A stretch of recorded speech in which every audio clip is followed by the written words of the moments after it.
Comme les Koulam. C'est difficile pour nous d'être à distance comme ça dans des moments qui sont tellement importants d'être ensemble. Mais Baruch Hashem, avec la technologie d'aujourd'hui, on peut avoir un petit temps, un petit goût de passer les moments qui sont importants en famille. Il y a quelques heures, maman m'a demandé de dire quelques mots pour la Azkara de mamie. On finit les Shiva aujourd'hui, Ezrat Hashem. Et j'ai pas pu refuser cette offre parce que, bon, mamie, c'est mamie. Et évidemment, je voudrais partager quelques idées avec vous autour d'un petit devoir Torah, que ce soit les Ailou Nishmata, Be'ezrat Hashem, in Gan Eden. S'il y a un caractère que mamie avait, on va dire en particulier, qui m'a toujours marqué, c'était sa force. Elle était, même si la plupart des petits-enfants, on l'a connue quand elle était déjà âgée, mamie, c'était une dame qui était très forte. On voyait vraiment qu'elle avait une force de caractère. Elle était toujours euh, très forte. Elle avait juste cette force en elle qui était contagieuse. La façon dont elle a tenu la maison, elle s'occupait de papy, où elle a fondé sa famille. Et je me rappelle encore du va-et-vient qu'elle faisait pour aller au Ulpan. Comme ça, à un âge tellement avancé, on peut apprendre une nouvelle langue comme ça.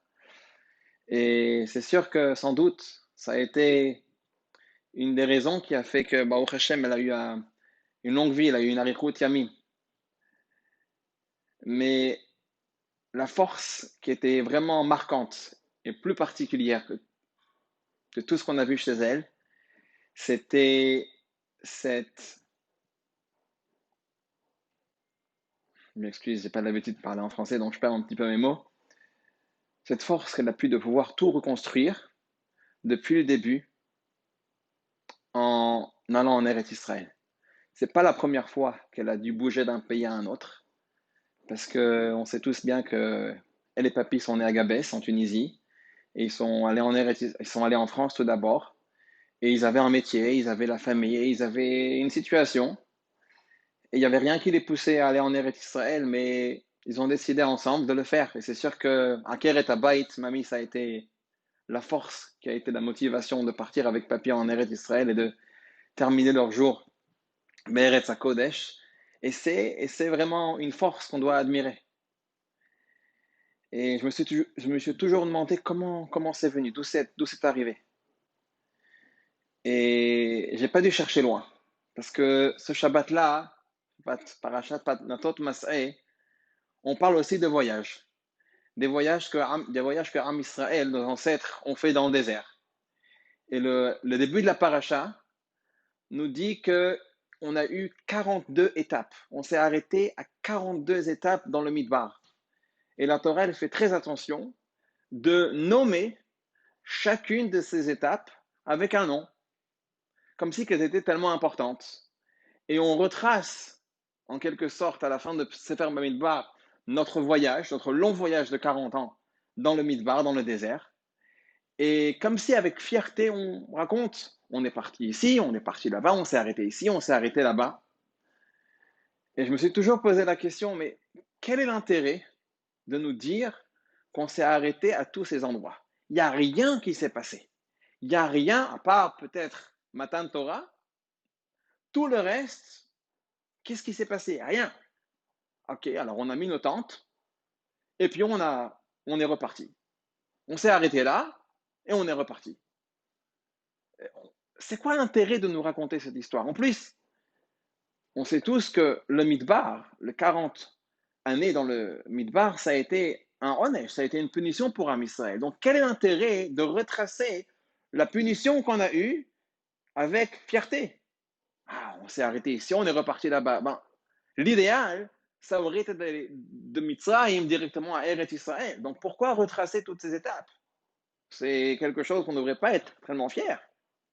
Est-ce que c'est une façon d'avoir plus de tampons dans le passeport? C'est une façon de retracer l'histoire? Quel est l'intérêt? Et le nom de la paracha, c'est Masré. Ça veut dire, Mas'eh, c'est en quelque sorte le Chotam de Sefer Bamidbar. C'est comme ça qu'on finit Bamidbar, Parashat Mas'eh.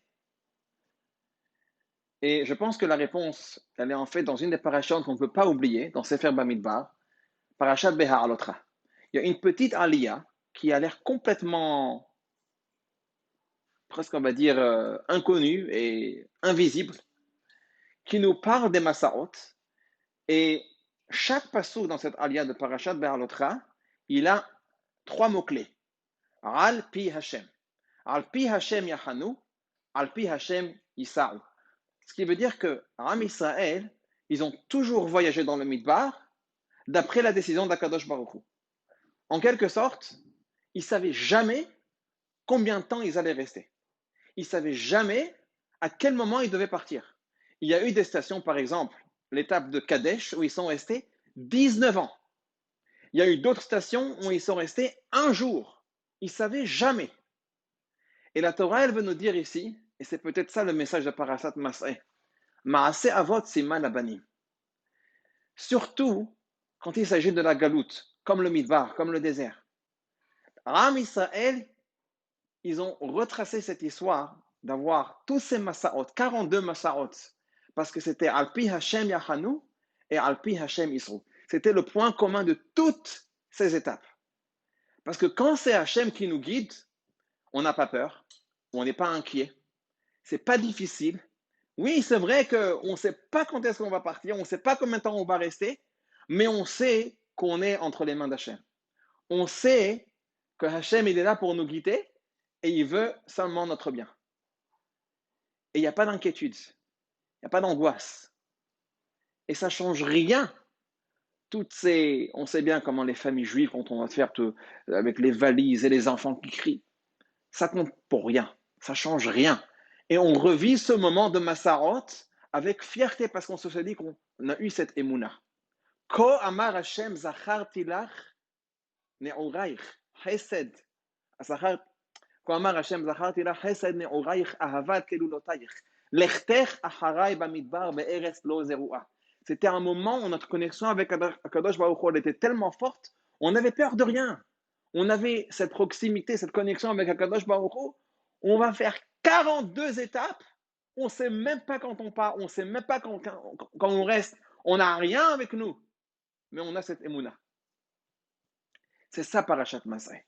C'est ça le Chotam du Sefer Bamidbar. Et c'est ce message que notre chère mamie fortunée, elle nous laisse. C'est ça qu'elle nous laisse derrière elle.